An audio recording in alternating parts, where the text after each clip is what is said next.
Hi, good afternoon. I'm Lou Eisen, and welcome to Ring Talk.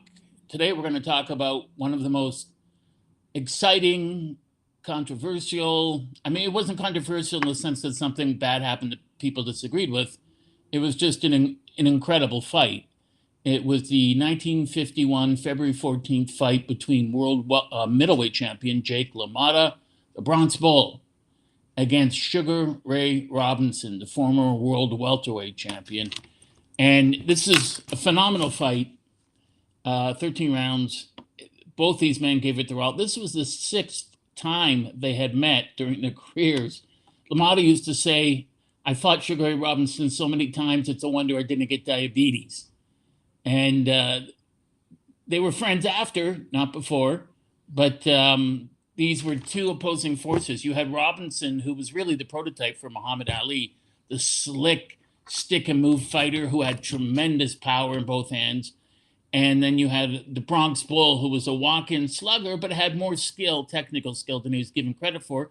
And he had a tremendous chin, a granite chin, which he showed that night. Also, LaMotta, in 106 career fights, he only got dropped once in second last fight at light heavyweight by a guy named Danny Nardico. LaMotta said it wasn't a knockdown, but when you watch the film, he got hit with the right hand. He was exhausted. He went down. So this fight was Robinson's first crack at the world middleweight title. Robinson previously had beaten Tommy Bell for the world welterweight title. And Tommy Bell, as Angelo Dundee told me, was one of those great African-American fighters that never got the proper respect or his due because of the racism amongst the sports writers and in the sport at that time. So you have Ray Robinson, who was born Walker Smith Jr. in Georgia and then moved to Detroit, to the Black Bottom area. And then when his parents got divorced, moved to New York City at the age of 11, moved to Harlem. And this was sort of the tail end of the Harlem Renaissance. And Robinson was out in the street every day playing. He was part of gangs, got into trouble. He was incredibly athletic. He would earn money by tap dancing for people.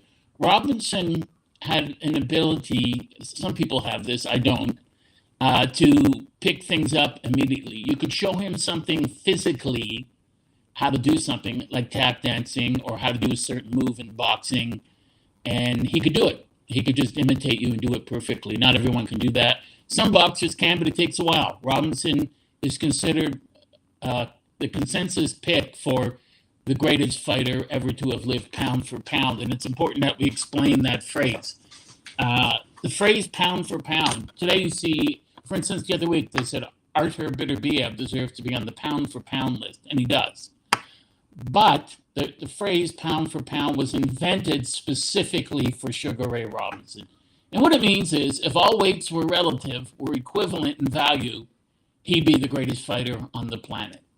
And he was, without a doubt. He just did so many things well in the ring. Now, when I asked Angelo Dundee, my mentor, who I mention a lot, who was the greatest fighter pound for pound, he said Willie Pep, because he thought Pep did more things well inside the squared circle than any other fighter he'd ever seen. Anyways, so you have Sugar Ray Robinson. He's growing up, and he's getting into trouble. Goes by a gym one day, hears the sights, sees the sights, hears the sounds, goes in, smells the smells of a boxing gym, and he's loving what's going on. You know, he's 13, 14, and he wants to get involved, and he speaks to the guy running it, George Gainford, who has him join his club. And Robinson, I don't think, ever lost as an amateur. Of course, it's important to remember, a lot of people, when they speak about Sugar Ray Robinson, they give all the credit to George Gainford. Gainford was not his trainer. His trainer was the immortal Harry Wiley, who belongs in the International Boxing Hall of Fame. Harry Wiley was one of the top several great boxing trainers of all time. He also went on to help train Muhammad Ali. Angelo Dundee brought him in for some polishing at the end of Ali's training camps. So all the stuff you saw Sugar Ray Robinson do in the ring as a pro, that was all Harry Wiley, especially the spectacular knockout against Gene Fullmer when he re-won in the rematch. He won the middleweight title again. Fullmer had a habit of crouching and getting into Robinson's face. Robinson was 5'11", long arms. He needed room to punch. And Fulmer smartly didn't do that. Fulmer would just get inside, wrestle him, rough him up. And so Harry Wiley said, push him off after a clinch, which he did. Step back 6-7 feet across the ring, and then use his own momentum against him when he rushes you head first. And he did. And he hit him with the left hand, knocked Fulmer out completely. It was known as the perfect punch. So this fight with Jake LaMotta was a hard luck story. I was very privileged to get to know Jake LaMotta when I would go to the Boxing Hall of Fame. I would sit between him and Angelo Dundee on Saturday nights at the wine party before the actual banquet in Syracuse. The cocktail party was in Canastota. And so I got to know him. He was married again, and I think he was married 7 times. LaMotta had several kids. Robinson fathered a kid when he was 16. He was married at 16, divorced at 19. LaMotta had 2 sons, I think, and a daughter, and both sons died. And one son died of cancer when he was much older, and the other son died in that airplane crash over Newfoundland in, I think, 83, 84. But he had a 3rd son with his 7th wife. LaMotta grew up in the Bronx. By his own admission, he was a tough guy. You know, he said to me when I was speaking to him one time at the cocktail party, he said, did you ever see Raging Bull? And I said, of course I saw Raging Bull. You know, what a great movie. He said, it wasn't true. And I said, what do you mean it wasn't true? And he said, well, first off, I was much worse to my wife, Vicky, than they ever showed in the movie. He said there were 3 things that weren't true. Second of all, never beat up my brother Joey, never didn't get along with him. He said, I love my brother. We never fought once. In fact, we lived beside each other in Florida in condos, adjoining condos for the last 40 years. Also, he said, I never said to Sugar Ray Robinson, you never knocked me down, Ray. He said, because when that fight, the 6th and final fight, which we're talking about today, was stopped, he said, my nose was broken, my lips were shredded, teeth knocked out, blood pouring from my mouth and my nose and over my eyes. He said, I'm broken rib. I could barely breathe. He hit me in the Adam's apple so many times. He said, so I had to be helped to my corner. I never said to him, you didn't knock me down. I couldn't even say help to my own training staff. LaMotta's coming up. His father, who was a former prize fighter, but his father didn't pursue his dreams and always regretted it. LaMotta was matched with his brother Joey and other neighborhood kids growing up by his father and would fight for money. And when he didn't want to fight, his father would slap him. And LaMotta, by his own admission, was an animal. I mean, he went to jail or juvenile detention when he was young for armed robbery, beat people up, knocked a guy out with a pipe and stole his money. And later on, the guy, after LaMotta won the middleweight title, came to say how proud he was of him. And LaMotta was in tears because he thought he had killed the guy and gotten away with it and realized the guy had lived. And LaMotta was a real brute at that point. But, he was self-managed.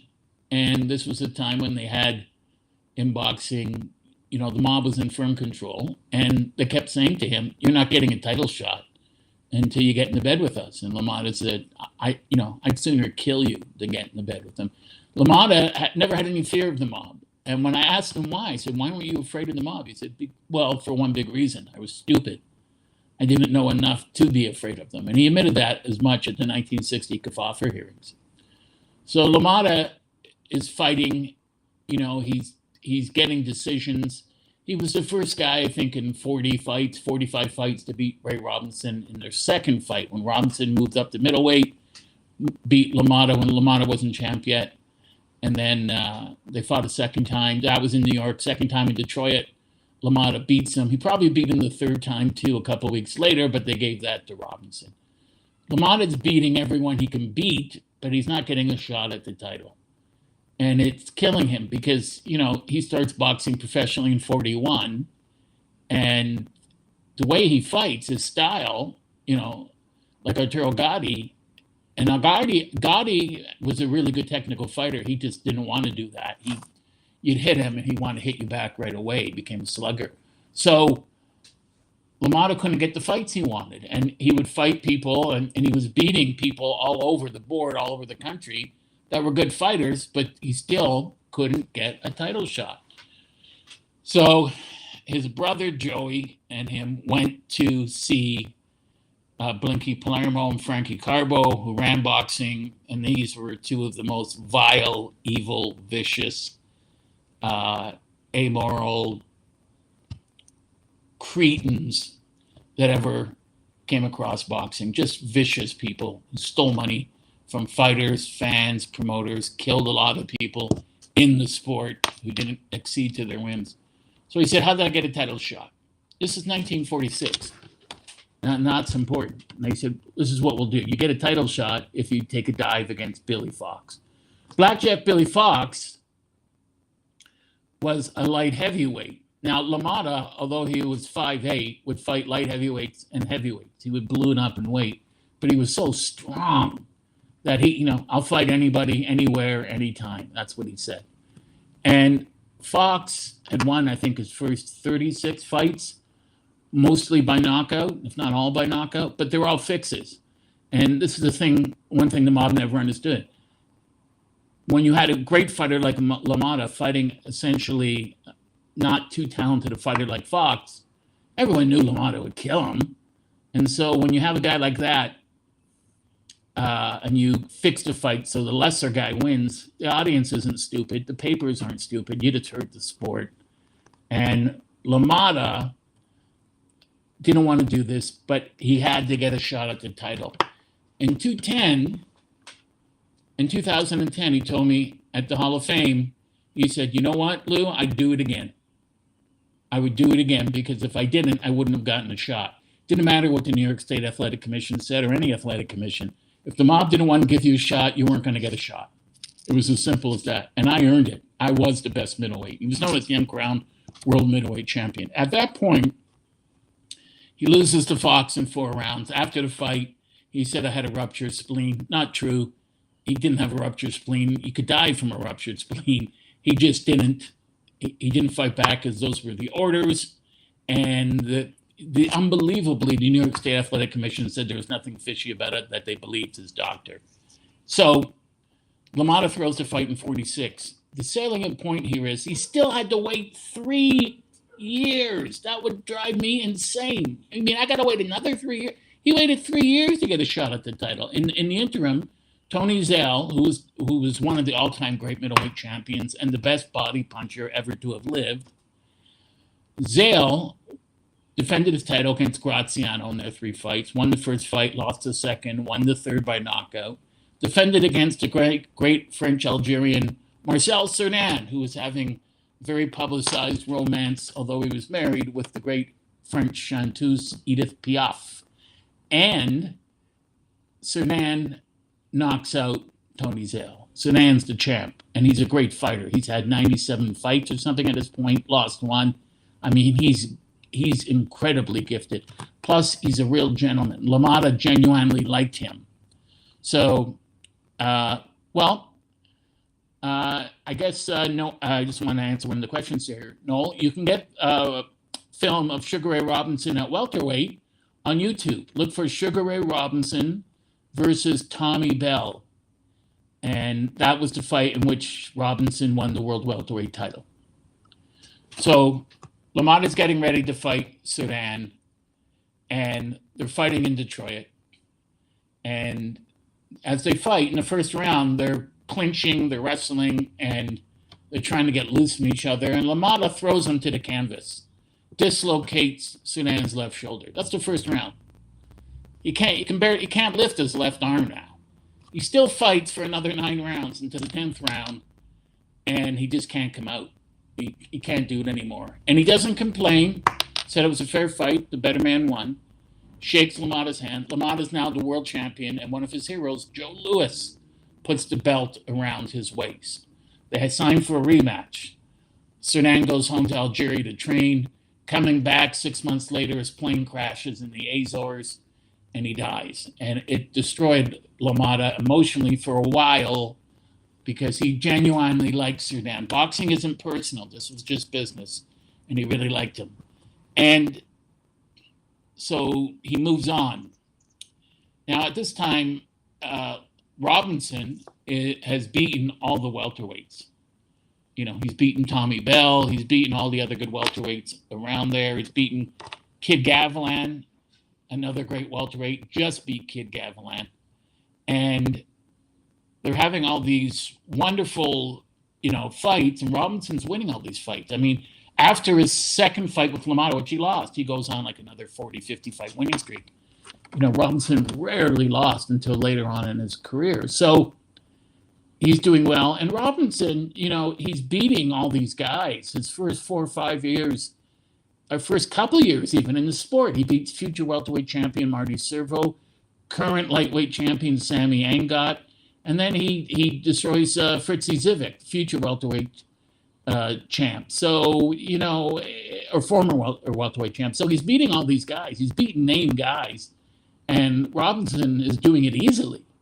And so after he's beaten everyone, he wants to make more money. So he moves up to middleweight. And he starts beating all the middleweights around. And he fights LaMotta. And he fought him at middleweight, I think 3 times, won all those fights.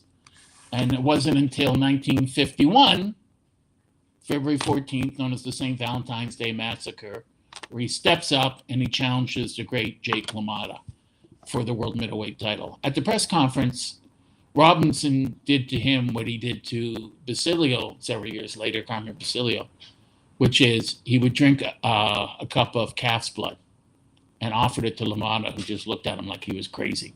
But he would do that just to psych out his opponent. I don't know if it had really any effect on LaMotta, but it was sort of an odd thing to see.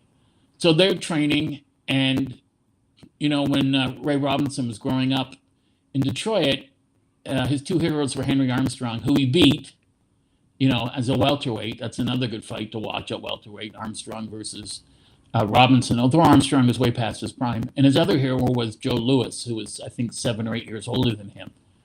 And they always supported each other. During the war, Second World War, LaMotta was in jail for a lot of it.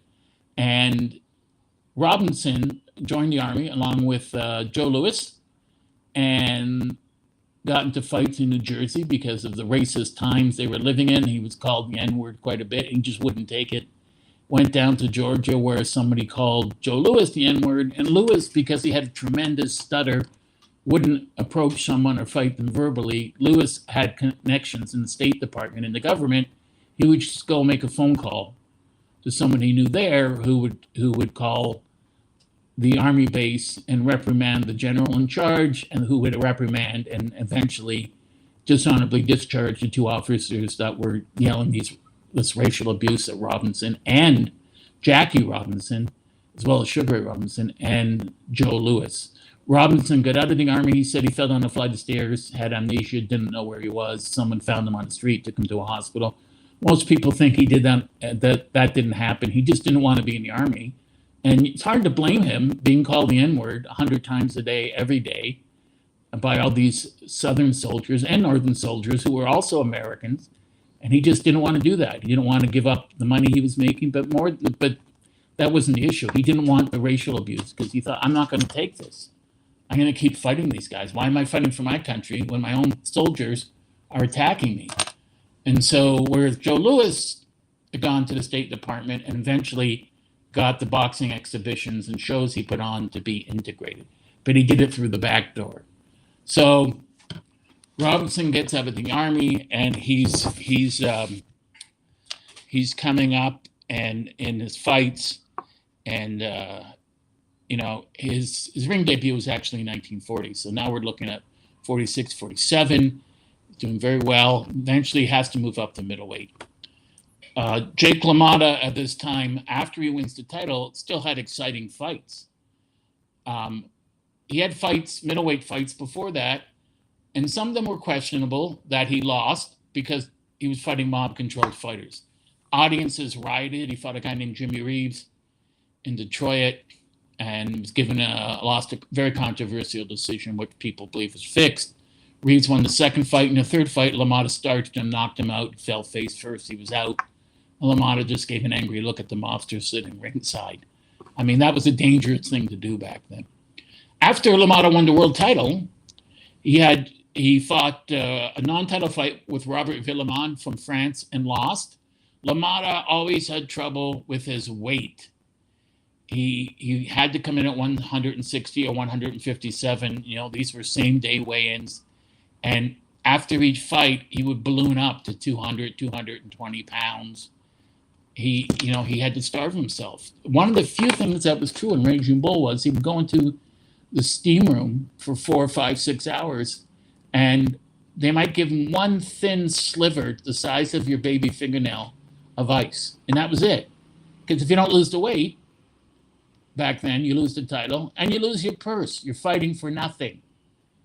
And that was another reason he didn't want to get into bed with the mob, because they knew they would steal his money. So I was remiss. I didn't mention the fact that when he fought Sudan, not only did he have to take a dive against Billy Fox 3 years earlier, he also had to give 20 grand out of his title fight purse to the mob to assure that he got the Sudan fight. His next fight, he beats Tiberio Mitri from Italy, which was a very good fight. Mitri was a very good fighter, so was Villemont. Then he fights one of the all-time great fighters, Laurent Dotil from France, who fought out of Montreal for a short time. And this is a fight you have to watch, because when you watch this fight, it's phenomenal, because Dotil just beats LaMotta every round. And going in, he's winning the fight.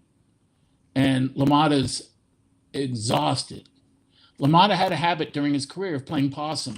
He would let the other guy hit him and hit him and hit him, go against the ropes. He'd have his hands up, drop his hands. Guy would come in to finish him. LaMotta would duck under it and do what Julio Cesar Chavez did in the Melder Taylor. Spin off the ropes and then catch the guy with a good shot and then finish him off.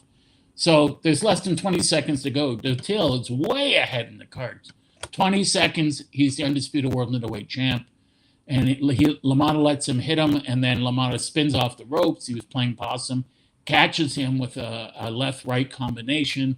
Dotil is staggered. He stumbles to the side ropes, where LaMotta finishes him off, and the fight stopped with 13 seconds to go. And LaMotta he knew he got away with a lucky victory there. I mean, he earned it. It was a legitimate victory, but he was desperate to pull something off, because he was going to lose. At that point, Sugar Ray Robinson, who was at the fight, thought he can't make middleweight anymore. And I always thought LaMotta, this is just my opinion, probably would have been better served as a light heavyweight, except the world champion then was Archie Moore, and that would have been a hard road to climb.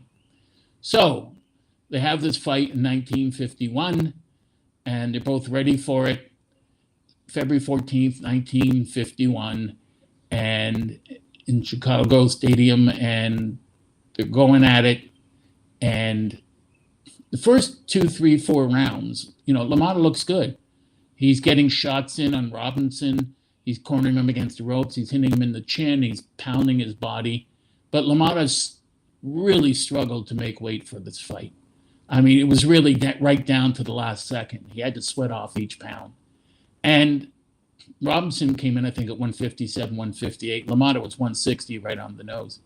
And then went home the rest of the day and gorged himself because he was weak. LaMotta came into the fight dehydrated, because, not to take away from Ray Robinson's victory, but because he sweated so much to lose weight on the day of the fight. First 3, 4, 5 rounds, it's a pretty even fight. And then after the 6th round, where Robinson was moving and hitting LaMotta, coming in, hitting him to the body and out-muscling him, LaMotta comes back to the corner and he's breathing really heavily. He's having a hard time breathing, catching his breath. As the fight progresses, Robinson starts landing more shots on him. And he's landing 4, 5, 6 punch combinations, and he's fighting him in a smart manner.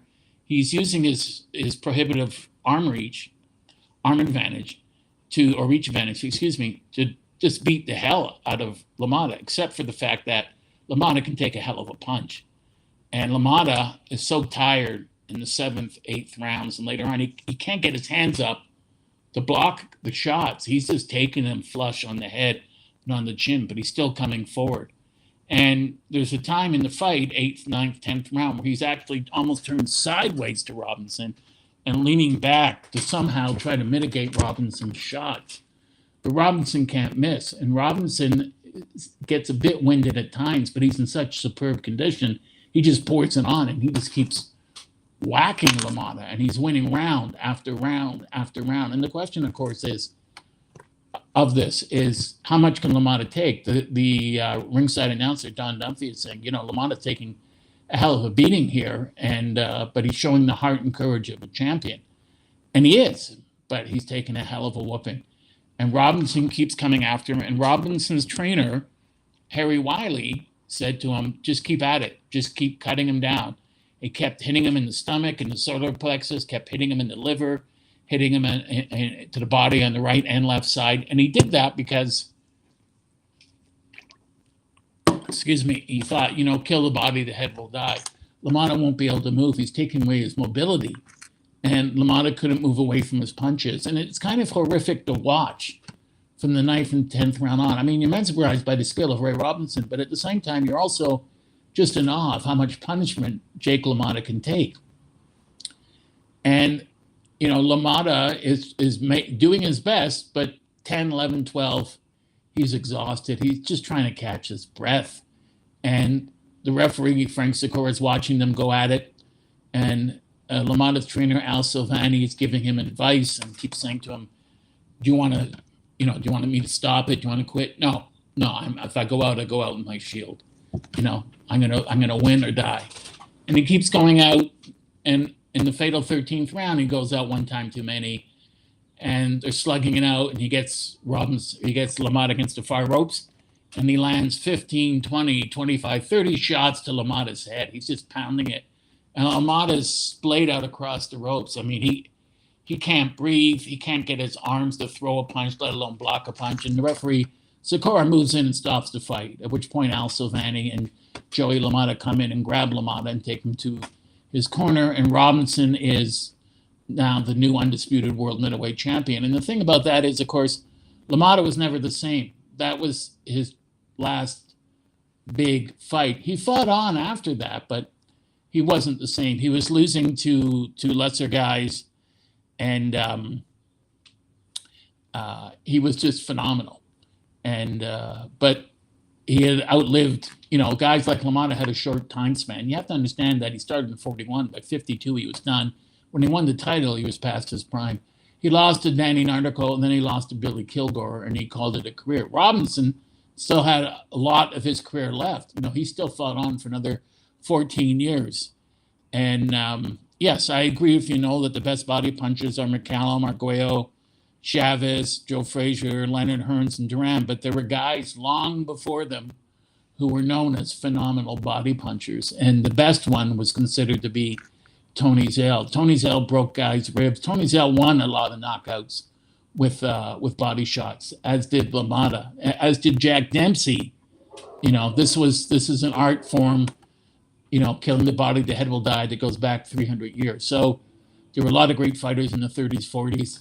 Too numerous to mention. Joe Louis was a phenomenal body puncher.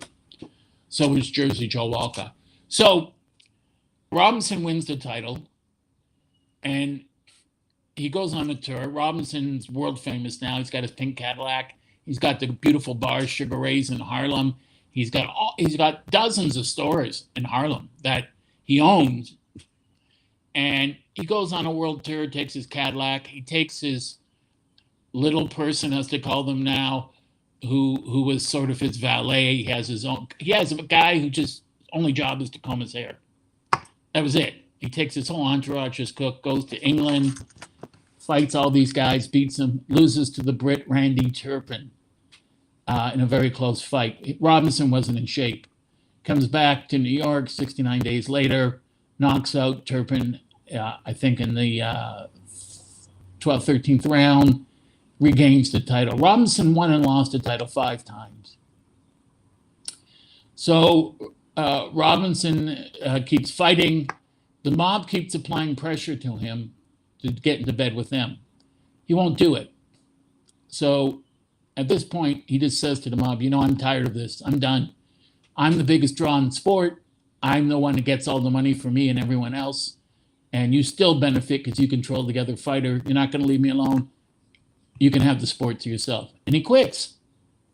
and he goes in the show business for 3 years. He does a tap dancing, singing act.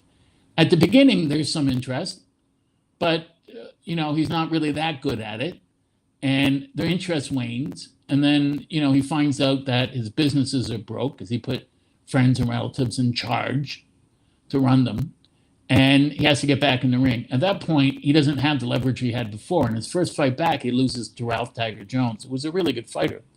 So what happens then is he has to make a deal with James D. Norris, head of the International Boxing Club, and the mob. And there's no evidence that the mob fixed any of his fights. What they did is they helped him get these fights, and if decisions were close, they sort of shaded it. The judges shaded it for Robinson. Not saying he didn't actually win, but there were some close ones where, it could have gone the other way. Long before this, he fought the great fighter managed by Chris Dundee, George Freedom Abrams, Jewish fighter. They fought as middleweights, and Abrams most likely beat him, but the judges gave it to Robinson by something like half a point. And Abrams claimed forever after it was the mob help. So this was before he was the world middleweight champ. So he comes back to boxing. He challenges Bobo Olsen for the middleweight title. Poor Bobo Olsen, very good fighter, just could never do well against Ray Robinson. Robinson wins a bunch of fights, knocks Olsen out in 3 rounds, wins the world middleweight title for the 3rd time. So 3 times world middleweight champion. That's incredible. And what does Robinson do at this point? Does something unbelievable, because he started as a lightweight. He moves up to light heavyweight to challenge the great Joey Maxim, who was trained by Jack Doc Kearns, who became Archie Moore's trainer after Moore beat Maxim 3 times in a row. They're fighting in New York. It's 104-degree temperature. They're fighting under really hot lights, really humid. And Kearns gave Maxim some great advice. He said, listen, the title's around your waist, not his. You don't have to go after him. Let him come after you. Let him use himself up, stop him in the later rounds. Robinson won every round. He was dominating Maxim. His speed was so much quicker. He only came in like 162, 163. Maxim was 175. That's something I neglected to mention earlier. In the middleweight fights, the 5 before the one we discussed today, Robinson was coming in at maybe 152, 153. LaMotta was coming in at 160. And their first couple of fights, Ray Robinson and him, LaMotta was 160, Robinson was 142. So LaMotta always had the weight advantage. Most people did over Ray Robinson, but his speed and his technical acumen and his tremendous skill negated that weight advantage and the power of the other fighters. So it's a brutally hot day in New York, a brutally hot night. He's beating Maxim. He's 7 rounds ahead. He's 8 rounds. After the 10th round, referee Ruby Goldstein collapses from heat prostration. It's just too hot. And Robinson is beating him. And after the 13th round, Robinson staggers into the ropes. He's severely dehydrated. His corner, Harry Wiley, has to help him back.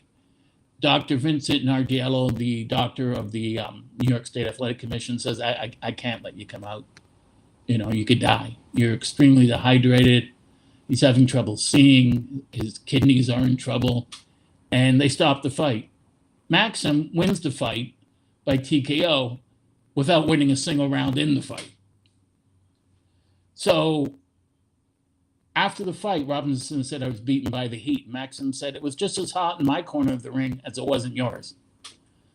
And so he goes back to fighting at middleweight, fights Gene Fulmer, who was a middleweight but had the power of a heavyweight. Fulmer was just a tough man from Utah, a Mormon, and he came to the fight and he just stayed on top of Ray Robinson, pounded his body, didn't give him room to breathe. He used the old technique of putting his head right under Robinson's head and would push it up with his head and then start whacking him with both hands. Fulmer threw punches from all angles, which landed anywhere. It's a great middleweight champion, and he beat him. And he's now the champ. And Robinson didn't complain. He went back, trained again, had the rematch. And the rematch is going pretty much the same way. Fulmer is much stronger than Robinson. He's winning the first 4 rounds. And in the training camp, Harry Wiley had gotten to the ring, and he said, listen, this guy is bullying you around the ring. He's right on top of you. You're not going to win unless you create space. You need punching space. So he showed him when, get him to the far ropes, clinch. When the referee breaks, push him, then take 4, 5, 6 steps back. And he did. And then when Fulmer came in, he hit him with a short left that traveled 4 to 6 inches, left hook. Fulmer goes down on his face, gets up, crawls to the ropes, can't beat the count. Robinson wins the title again. Now, Fulmer goes back to his corner where his trainer, Mark Jensen, says, what are you doing? And he's jumping up and down and throwing punches. I'm getting ready to defend the title against Ray. And he said, Gene, the fight's over. You got knocked out. And Fulmer said that it was, when I spoke to him, it was the easiest way to go because he said he never felt a thing. The punch landed, he was out, and then he woke up later. Fulmer, Fulmer goes on and to a tremendous career. Ray Robinson fights Carmen Basilio next, the Canastota onion farmer. And this is why the Hall of Fame was in Canastota. It was done in honor of him. And so he fights Basilio in New York at Yankee Stadium. And Basilio said his goal in his life was to win the world middleweight title at Yankee Stadium. All the Yankees are there. And of course, it's an all-white team at that point. They're all cheering for him. And he goes in, and before the fight, they had a press conference. And people said this happened before. I've heard various stories. I heard stories from Angelo Dundee. I heard stories from Gil Clancy, Ray Arcel, that he got up to him with his wife at a previous press conference for another fight and introduced himself. And he said, I don't give a damn who you are. But apparently at the Syracuse fight, the fight wasn't in Syracuse, but the sign for the fight, they had the press conference in Syracuse, where he was from, and where he fought out of, because he was born in Canastota. And Basilio goes up with his wife to say hi to Ray. Remember me, I'm Carmen Basilio. And apparently Ray Robinson said something to the effect of, I'm not interested in meeting you or any Dago whore you're with. I don't know if he actually said that. That's what was rumored to have been said. Angelo said it took him and a couple other guys to grab Basilio and hold him off. And so during the press conference, they have the middleweight title belt, and someone said to Carmen, that's pretty impressive. And he said, I don't care about the belt. He can keep it. I'm just going to take these hands, and I want to beat the life out of him. And you could tell, the resolution in him and the anger in him. Of course, angry fighters don't fight well. And he was determined. And, before the fight, they said to Basilio, Howard Cosell said, well, 9 out of 10 sports writers said that Robinson will win. What do you have to say to that? And he said, 9 out of 10 of them are wrong. And from the opening bell, Basilio was on him like white on rice. He watched the former fights. He just stuck to Robinson. He took Robinson's best blows. Basilio was only 5'6", 5'7". Robinson was 5'11". So there was this great disparity in height and reach. And Basilio, a lot of fighters do this today. What Angelo did was he had a rope diagonally across the ring in training, and he'd have to duck under the rope, to get to the other side of the ring and throw punches. So Basilio fought out of an exaggerated crouch. He used and Angelo learned this from Charlie Goldman, which he used of Rocky Marciano. He used his lack of height to his advantage by making himself a much smaller target. It's very tough to punch down and be accurate. And George Chuvalo found that out when he fought Joe Frazier. So Basilio's on top of him, and he's pounding his body, and he's giving him a hard time. I mean, he's really giving Robinson a beating. It's a reasonably close fight, but Basilio wins a split decision and is now the middleweight champion of the world. Of course, they have a rematch clause. In the interim, Basilio gone to a doctor and had scar tissue removed from over his eyes, and Angelo didn't know that. So in the second fight, early, I guess, first, second, third round, Robinson hits him in the left eye, right on the eye. And if you've seen the fight, his eye swells up like a grapefruit. And he said to Angelo in between rounds, cut it. And he said, I can't cut it. There's no scar tissue. I'll be cutting right into your eye. And so Basilio has to fight the rest of the fight with a swollen eye. And he loses the fight. It was a very close fight. It could have gone either way. And then Robinson keeps fighting. He holds the title for a while. 5 times undisputed world middleweight champ. Fights, I guess, late 59, 60. He's been fighting since the early 40s. He fights Paul Pender for the world middleweight title. Paul Pender was the champion then in Boston and loses. And Robinson kept fighting guys, and he kept fighting until 1965.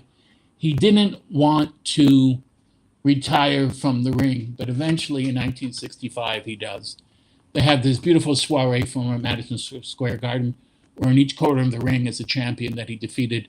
Gene Fulmer, Carmen Basilio, and the one person who wasn't there was Jake LaMotta, who lived 5 minutes away, because LaMotta had gotten in a lot of trouble. After his career was over, he'd moved to Miami Beach. LaMotta got in trouble like all fighters do when they started to drink. He ran a club, Jake's, and of course he was caught, as they show in the movie Raging Bull, with an underage girl there who was acting as a prostitute. He goes to prison for 6 months.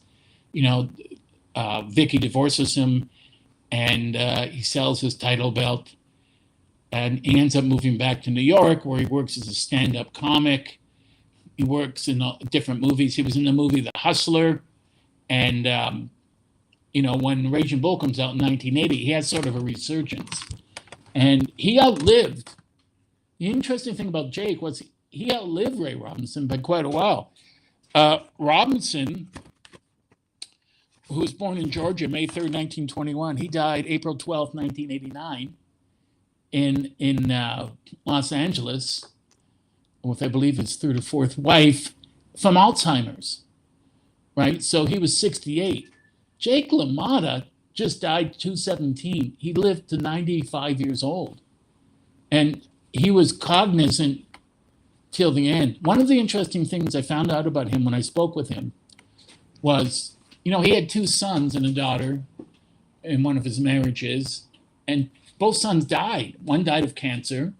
They were adults. The other one died in that plane crash over in Newfoundland in 84, 85. And he said to me that he thought it was divine retribution for the way he had treated people. I didn't agree, but I'm not going to say that to him because he's pouring his heart out. He just thought he deserved it. That's why when he didn't quit against Robinson in this fight, he thought, I deserved the punishment for the way I had lived my life. But Robinson, after Raging Bull came out, he enjoys sort of like a new birth in his career. He's getting speaking engagements, acting engagements.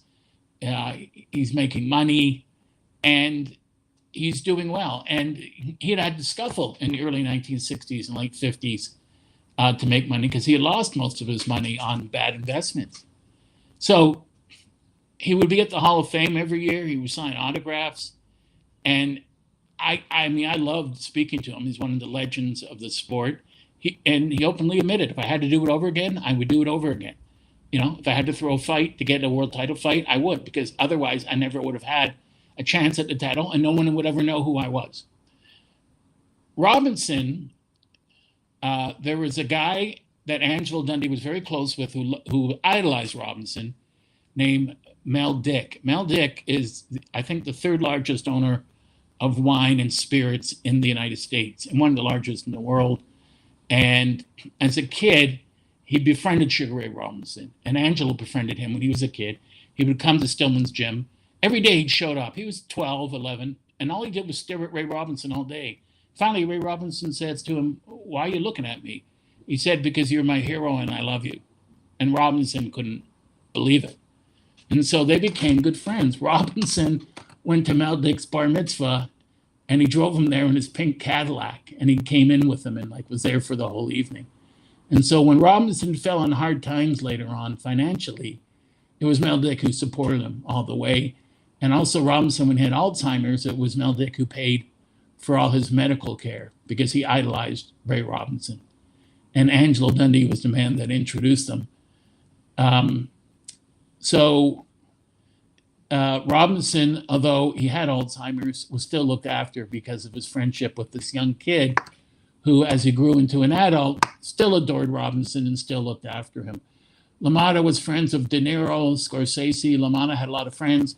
He was mobbed at the Boxing Hall of Fame. And what I was surprised most when I met LaMotta was how small he was. He's listed at 5'7", 5'8". I'm 5'8". I mean, he must have been 5'6" or whatever. Didn't have big hands, but he had the boxer's nose, flat nose. And you could tell he was incredibly tough. And I mean, to have over 100 fights, only been knocked down once. And he fought the best of the best, as did Ray Robinson. You couldn't, at that point, avoid good fighters. And these guys were fighting top-level fighters every 2-3 weeks. Sometimes they'd fight the same fighter 2-3 times a month. There was no getting around it. They had to make money, and you had to keep your rating where it was. Later on, they appeared in with Kurt Gowdy on The Way It Was, where they would look at great fights from the past. They were friends with each other in the end. People like hearing that. I don't know why they like hearing that. I just wanted to answer some of the question. I want to thank Noel for saying this. So you can see all of Ray Robinson's fights, most of his fights, on YouTube at welterweight, and look for the Gavilan fight as well, and at middleweight. Robinson didn't fight long as a welterweight. That's the thing. He won the title, and he was gaining weight, so he moved up to middleweight. This is one of the most brutal fights I've ever seen. And in terms of brutality, it compares to the Third Alley Frazier fight, because it took a lot out of both men. You know, Ray Robinson, during the interview of Don Dunphy, is still, you know, he's breathing hard. And LaMotta took a phenomenal beating, which eventually finished off his career. The same beating that Robinson took from Basilio in both fights, and Robinson was never really the same again. If you can get a chance, I watched this full fight. It's colorized, but you can watch it colorized or black and white. You can get it on YouTube, and it's one of the all-time great middleweight fights. People talk about Hagler, Hearns, you know, and that was a tremendous fight. But imagine that kind of action for 13 rounds. You know, you have the brilliant Ray Robinson, the dancer boxer, against the incredible, immovable force, the one-man slugfest, Jake LaMotta, who refuses to be beaten, even when he is beaten, will not go down. If you get a chance, I'm telling you, you won't be disappointed. This has to be one of the top 10 all-time great fights, especially in the middleweight division. Next week on Ring Talk, I'm going to talk about the first fight between George Foreman, the challenger, and world heavyweight champ Joe Frazier, which took place March 1973 in Kingston, Jamaica.